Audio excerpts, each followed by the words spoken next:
A light magnitude 2.6 earthquake hit 21 kilometers, 13 miles, away from Bigatik, Balıkesir, Turkey, in the morning of Tuesday, August 12, 2025 at 8:05 a.m. local time. Europe, Istanbul GMT+3.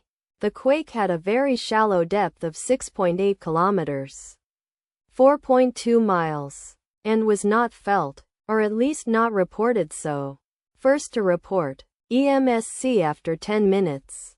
The earthquake occurred 7 minutes after a magnitude 2.8 earthquake had hit on Tuesday, August 12, 2025, at 7:58 a.m. local time. Europe, Istanbul GMT+3. In 10.6 kilometers, 7 miles, distance to the southeast. Data source from Volcano Discovery. Did you feel it? Let us pray. May the earthquake that occurred not affect our brothers and sisters there. May the earthquake not happen again.